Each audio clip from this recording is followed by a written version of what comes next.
एक आदमी को इमेजिन करो। वो इतना पावरफुल है कि शिकागो नाम का पूरा शहर उसके नाम से कांपता है। वो कोई पॉलिटिशियन नहीं है, वो जन्म से राजा नहीं है, नहीं, वो एक गैंगस्टर है। लेकिन वो ऐसा गैंगस्टर है जो रॉयल्टी की तरह रहता है। वो सबसे महंगे सूट पहनता है, वो सबसे लग्जरी गाड़ियां चलाता है, उसकी उंगलियों में डायमंड्स हैं। ये आदमी है अल कैपोन। लेकिन इससे पहले कि दुनिया उसे खूंखार अल कैपोन के नाम से जानती, उसे एक और नाम से जाना जाता था। एक ऐसा नाम जो वायलेंस से पैदा हुआ था। लोग उसे स्कारफेस कहते थे। ये नाम उसके चेहरे के बाईं ओर एक गहरे निशान से आया था। ये उसकी जवानी की एक खूंखार लड़ाई की परमानेंट याद थी। एक ऐसा ब्रांड जिसने उसे हमेशा के लिए मार्क कर दिया था। ये निशान सिर्फ उसकी स्किन पर एक मार्क नहीं था, ये उस लाइफ का सिंबल था जो उसने चुनी थी। एक ऐसी लाइफ जो डेंजर, पावर और ब्लड से भरी थी। ये कहानी सिर्फ एक क्रिमिनल के बारे में नहीं है, ये इस बारे में है कि कैसे ब्रुकलिन का एक गरीब लड़का क्राइम की सीढ़ी चढ़कर अमेरिका का सबसे फेमस गैंगस्टर बन गया। अल्फोंस गैब्रियल कैपोन का जन्म ब्रुकलिन, न्यूयॉर्क में 1899 में हुआ था। उसके पेरेंट्स इटालियन इमिग्रेंट्स थे जो एक बेहतर लाइफ की तलाश में अमेरिका आए थे। वे मेहनती और ईमानदार लोग थे। वे चाहते थे कि उनके बच्चों का एक अच्छा फ्यूचर हो। लेकिन यंगल के आसपास की दुनिया इतनी सिंपल नहीं थी। ब्रुकलिन एक टफ जगह थी। ये अलग अलग कल्चर्स का एक मेल्टिंग पॉट था, लेकिन ये गरीबी और स्ट्रगल की जगह भी थी।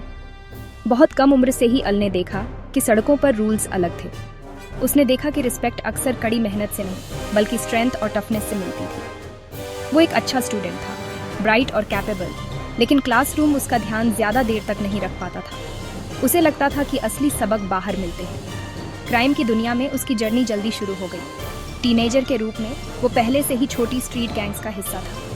ये गैंग्स उन कई यंग लड़कों के लिए फैमिलीज की तरह थीं, जो खोया हुआ महसूस करते थे। उन्होंने प्रोटेक्शन, बिलोंगिंग की भावना और आसानी से पैसे कमाने का एक तरीका ऑफर किया। अल अपनी उम्र के हिसाब से बड़ा और मजबूत था, जिसने उसे एक नेचुरल लीडर बना दिया। उसने 14 साल की उम्र में एक फीमेल टीचर को मारने के बाद स्कूल छोड़ दिया। इसी दौरान उसकी मुलाकात एक ऐसे आदमी से हुई जिसने उसकी लाइफ हमेशा के लिए बदल दी। उसका नाम जॉनी टोरियो था। टोरियो एक सोफिस्टिकेटेड और इंटेलिजेंट गैंगस्टर था। वो सिर्फ एक स्ट्रीट ब्रॉलर नहीं था, वो क्राइम का एक बिजनेसमैन था। उसने यंग टफ अल कैपोन में पोटेंशियल देखा। टोरियो ने अल को अपने विंग के नीचे ले लिया और उसका मेंटर बन गया। अल कैपोन की कहानी शिकागो शहर के बिना अधूरी है। अगर न्यूयॉर्क उसका स्कूल था, तो शिकागो उसका किंगडम बनने वाला था। 1920 में अमेरिका में कुछ बड़ा हुआ। सरकार ने प्रोहिबिशन नाम का एक कानून पास किया। इस कानून ने अल्कोहलिक ड्रिंक्स को बनाना, बेचना या ट्रांसपोर्ट करना इलीगल बना दिया। सरकार ने सोचा कि इससे क्राइम कम होगा, लेकिन इसने ठीक उल्टा किया। इसने अल्कोहल के लिए एक बड़ा ब्लैक मार्केट क्रिएट कर दिया। अचानक एक ऐसी चीज की बहुत बड़ी डिमांड थी जो इलीगल थी, और जब भी ऐसी डिमांड होती है तो ऐसे लोग होते हैं जो इसे सप्लाई करने के लिए सब कुछ रिस्क पर लगा देंगे। ये गैंगस्टर्स के लिए गोल्डन अपॉर्चुनिटी थी। ये वो पल था जो स्ट्रीट ठग्स को मिलियनेयर्स में बदल देगा। जॉनी टोरियो, एल का मेंटर, ने इस अपॉर्चुनिटी को साफ देखा। वो जानता था कि असली पैसा अब न्यूयॉर्क में नहीं था, वो शिकागो में था। तो उसने एक कॉल किया। उसने अल कैपोन को बुलाया, जो अभी भी न्यूयॉर्क में था और एक गंभीर असॉल्ट के लिए कानून के साथ परेशानी में था। अल के लिए ये अपनी प्रॉब्लम्स से बचने और एक बड़ी लीग में कदम रखने का एक मौका था। अल कैपोन के शिकागो का राजा बनने का पल जॉनी टोरियो की जान पर एक हमले के बाद आया। टोरियो की सक्सेस से जलने वाले राइवल गैंग्स ने उसे मारने की कोशिश की। टोरियो बुरी तरह घायल और डरा हुआ था, और उसने रिटायर होने और अपना पूरा एम्पायर अपने सबसे भरोसेमंद प्रोटेगे को सौंपने का फैसला किया। तो 1925 में 26 साल की कम उम्र में अल कैपोन बॉस बन गया।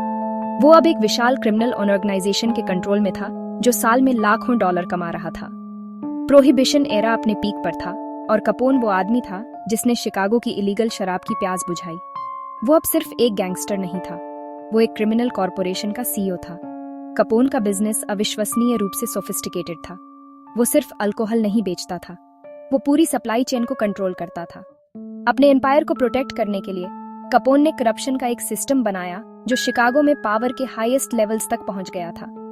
उसने रिश्वत पर एक फॉर्च्यून खर्च किया, जिसका अनुमान प्रति सप्ताह सैकड़ों हजारों डॉलर था। कैपोन जो पैसा कमा रहा था वह चौंकाने वाला था।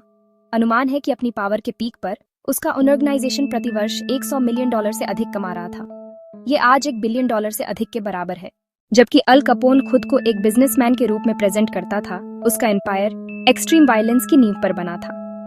गैंगस्टर्स की दुनिया में रिस्पेक्ट और टेरिटरी नेगोशिएशन से नहीं जीती जाती थी, वे गोलियों से जीती जाती थी। शिकागो के प्रॉफिटेबल बूटलेगिंग मार्केट के कंट्रोल के लिए कपोन राइवल गैंग्स के साथ एक भयंकर और खूनी लड़ाई में लगा हुआ था। शिकागो की सड़कें एक युद्ध का मैदान बन गईं। लेकिन कपोन से जुड़ा सबसे बदनाम वायलेंस का काम सेंट वैलेंटाइन डे नरसंहार है। यह हत्या का एक ठंडा, कैलकुलेटेड काम था जिसने पूरे देश को चौंका दिया। 14 फरवरी 1929 को बग्स मोरन के राइवल नॉर्थ साइड गैंग के 7 सदस्य एक गैरेज में इकट्ठा हुए थे। कपोन के 4 आदमी, उनमें से 2 पुलिस ऑफिसर्स के रूप में कपड़े पहने हुए, गैरेज में घुस गए। कपोन के आदमियों ने सब मशीन गन और शॉटगन से फायरिंग शुरू कर दी, जिससे सभी 7 लोग गोलियों की बौछार में मारे गए। नरसंहार इतना क्रूर और चौंकाने वाला था कि इसने दुनिया भर में सुर्खियां बटोरी। राष्ट्रपति हर्बर्ट ह्यूवर ने खुद अल कपोन को पब्लिक एनिमी नंबर 1 घोषित किया। सेंट वैलेंटाइन डे नरसंहार कपोन के हिंसक शासन का चरम था, लेकिन यह उसके अंत की शुरुआत भी थी। अल कपोन बाकी गैंगस्टर्स जैसा नहीं था जो शैडो में काम करते थे। उसे स्पॉटलाइट पसंद थी। वो खुद को एक सेलिब्रिटी, एक मॉडर्न डे रॉबिन हुड मानता था। वो अक्सर रिपोर्टर्स से बात करता था, ध्यान से अपनी पब्लिक इमेज बनाता था। ग्रेट डिप्रेशन के दौरान जब कई लोग गरीब और भूखे थे, उसने सूप किचन खोले जिन्होंने हजारों बेरोजगार शिकागो वासियों को मुफ्त भोजन प्रदान किया। कुछ के लिए वो एक हीरो था। उसका स्टाइल उसकी पर्सनालिटी जितना बड़ा था। वो हमेशा महंगे कस्टम मेड सूट्स में कपड़े पहनता था, अक्सर ब्राइट कलर्स में। वो एक सफेद फेडोरा हैट पहनता था जो उसकी सिग्नेचर लुक बन गई। वो लग्जरी का जीवन जीता था जो हर किसी को दिखाई देता था। मीडिया उसके बारे में ऑब्सेस्ड थी। अखबार उसकी हर हरकत के बारे में लिखते थे। वो एक डरा हुआ क्रिमिनल और एक ग्लैमरस सेलिब्रिटी दोनों था। हालांकि ग्लैमरस पब्लिक इमेज के पीछे शहर में उसके द्वारा पैदा किया गया एक गहरा डर था। हर कोई जानता था कि असली चार्ज में कौन था। बिजनेस ओनर्स अपने दुकानों को बमबारी से बचाने के लिए उसे प्रोटेक्शन मनी देते थे। उसने एक बार फेमस रूप से कहा था, आप एक दयालु शब्द और एक बंदूक से बहुत आगे जा सकते हैं, बजाय सिर्फ एक दयालु शब्द के। यह उद्धरण उसके फिलॉसफी को पूरी तरह से दर्शाता है। फेडरल गवर्नमेंट अल कपोन को रोकने के लिए डिटरमाइंड थी। वे जानते थे कि उसे मर्डर या बूटलेगिंग जैसे उसके हिंसक अपराधों के लिए दोषी ठहराना लगभग इम्पॉसिबल था। तो उन्होंने उसे एक अलग एंगल से अटैक करने का फैसला किया।